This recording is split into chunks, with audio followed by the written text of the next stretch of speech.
Municipal కార్మికుల pending సమస్యలు పరిష్కరించాలని GVMC contract workers union association నిరసన ర్యాలీ చేపట్టారు. మంగళవారం రైల్వే న్యూ కాలనీ నుంచి జీవీఎంసీ గాంధీ విగ్రహం వరకు కార్మికులంతా ర్యాలీగా వచ్చారు. అనంతరం జీవీఎంసీ వద్ద చేపట్టిన నిరసనలో యూనియన్ నాయకులు నూకరాజు మాట్లాడుతూ తక్షణమే రాష్ట్ర ప్రభుత్వం సమాన పనికి సమాన వేతనం, ఉద్యోగుల పర్మనెంట్ ను చేయాలని, పెండింగ్ సమస్యల పరిష్కారం కోసం నిరవధిక సమ్మెను తక్షణమే పరిష్కరించాలని, సమస్యలు పరిష్కరించే వరకు తమ పోరాటం కొనసాగుతుందన్నారు.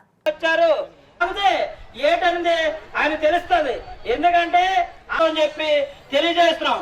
కామ్రేడ్, ఎవరైనా కొత్తగా జాయిన్ అయిన కుర్రాలు మోసం చేయడం, నాయకులు రండి అంటే నాయకులు ఎన్ని దిక్కులా పరిగెట్టలేరు. ఎవరు వాటాలు అడ్డుకోవాలి, ఎవరు తేవాలి. ఉదయాన్నే 5 గంటలకి 4 గంటల కల్లా చూసిపారు వెళ్తే మీతో రారు. అవుట్ సోర్సింగ్ డ్రైవర్లు ఎక్కడి నుంచి వచ్చారు? కాంట్రాక్ట్ వర్కర్లే కదా.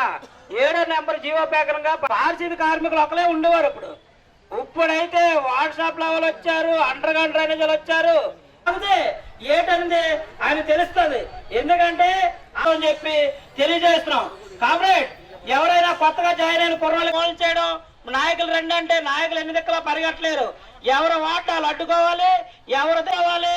ఉదయాన్నే 5 గంటలకి 4 గంటల కల్లా చూసిపారు వెళ్తే ఈ రోజు రాష్ట్ర వ్యాప్తంగా ఉన్న మున్సిపల్ కార్మికులు 50,000 మంది మొత్తం కూడా రోడ్డెక్కిన పరిస్థితి ఏర్పడింది.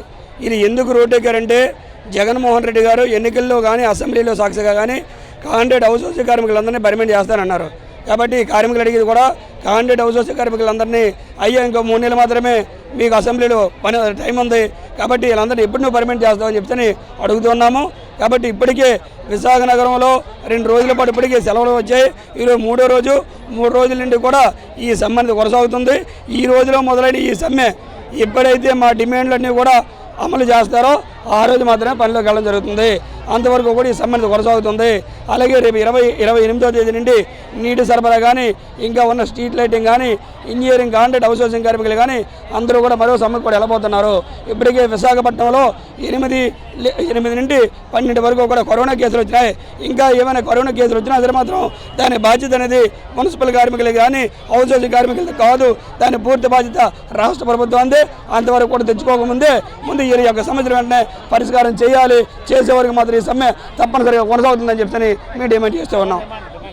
మా ప్రధానమైన డిమాండ్లు కాంట్రాక్ట్ హౌస్ కార్మికులు పర్మనెంట్ చేయాలి. సుప్రీంకోర్టు తీర్పు ప్రకారంగా సమాన పనికి సమాన వేతనం ఇవ్వాలి.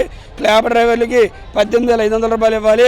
అలాగే ఎవరైతే ఇంజనీరింగ్ కార్మికులు ఉన్నారో యూజీడీ కార్మికులకి హెల్త్ అలవెన్స్లు, అలాగే ఇంజనీరింగ్ వాటర్ సప్లై కార్మికులకి రిస్క్ అలవెన్స్లు, స్కిల్డ్ సెమీ స్కిల్డ్ వేతనాలు, అలాగే మలేరియా పార్కుల్లో ఉన్న వెటనరీ పార్కుల్లో ఉన్న కార్మికులు ఎవరైతే ఉన్నారో వాళ్ళు కూడా హెల్త్ అలవెన్స్లు ఇవ్వాలి.